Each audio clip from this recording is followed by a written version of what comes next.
It's Joe Volpe, the publisher of the Corriere Canadese, North America's only Italian-language daily newspaper, on behalf of Go Live and Corriere Media Group, here with today's comment from the Corriere Canadese.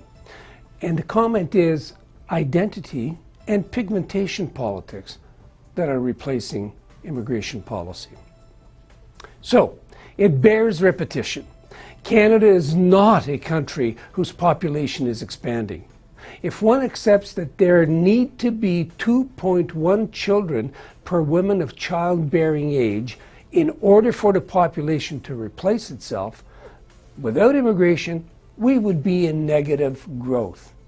Deaths would soon outpace live births. It's already the case in New Brunswick. In Canada, the fertility rate, 2016 statistics, is a mere 1.6 children per woman of childbearing age. Young people, or young families, are a commodity for Canada's demographic economic needs. Attracting them from abroad is a fundamental pillar, although not the only one, in a sensible immigration program. If the political class were up to the task. Now, the Minister for Refugees and Immigration, Ahmed Hussein, is responsible for identifying and recruiting the people who will join the ranks of future citizens to this country and to help shape it.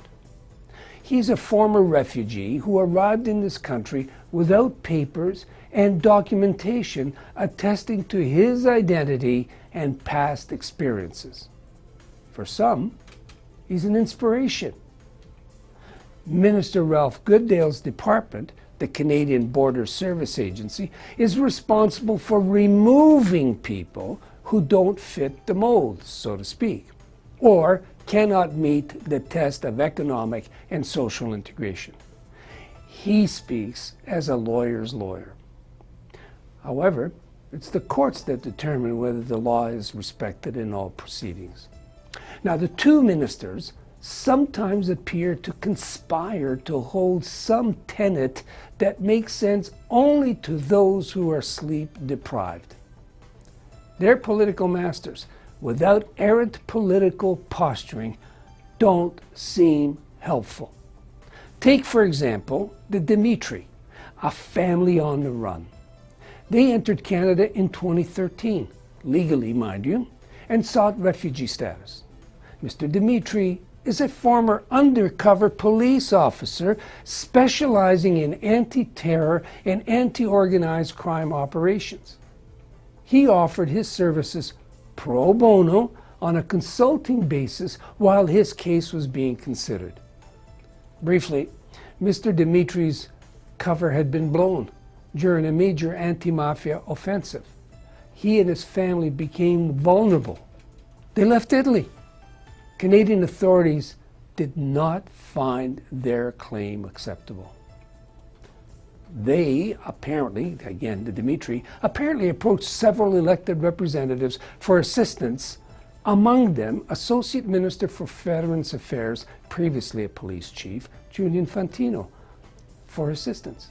They filed for humanitarian and compassionate considerations. In other words, they complied with all procedural requirements. Now, since their arrival, they tried to do all the right things, get a job and integrate.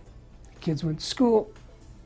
But the Dimitri have also had two other Canadian-born children. At every step of the way, they encountered intransigence on the part of the bureaucracy. Somehow, they weren't welcome.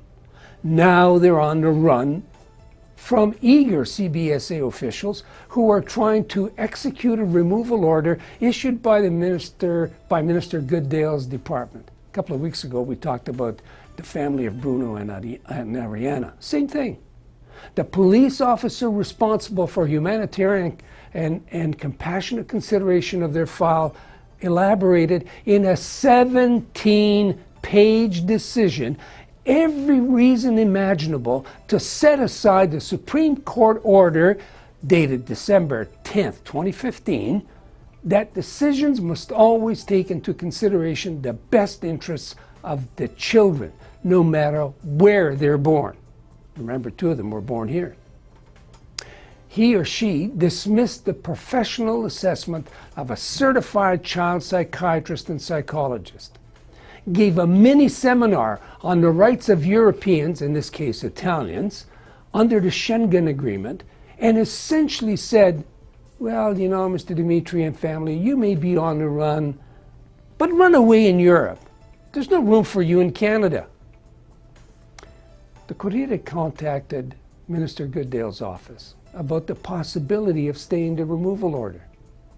His staff responded that this was a status issue, in other words, you know, whether he can stay or not, and therefore the appropriate minister to address the matter would be Minister Hussein. As a courtesy, they referred the file to his office.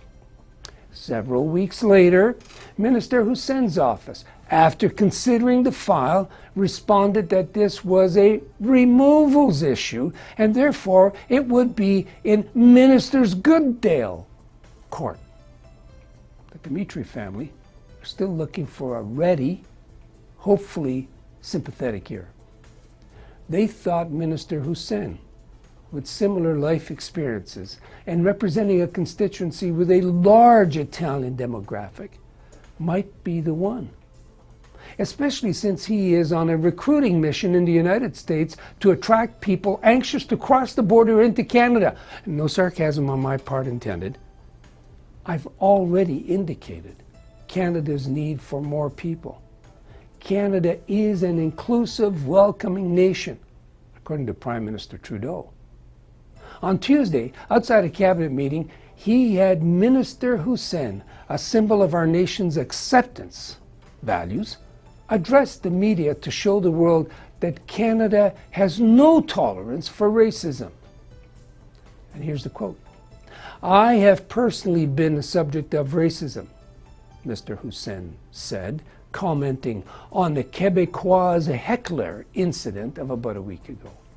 You may remember that a woman was haranguing Minister Trudeau, Prime Minister Trudeau, asking what he was going to do for les Québécois.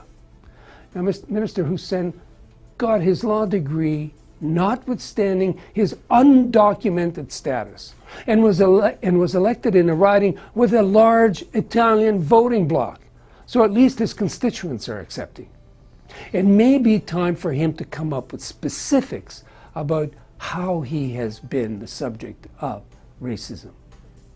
The Conservatives, sensitive to their political fortunes, electoral fortunes, released their immigration policy the other day, replete with the usual generalities at their own retreat. They may have to go back to the drawing board. Dimitri is still awaiting examples of that famous Canadian compassion.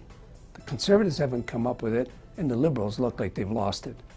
This is Joe Volpe for Corriere Canadese, Go Live TV, and Corriere Media Group, inviting you to stay tuned for the comment in Italian. Until the next time.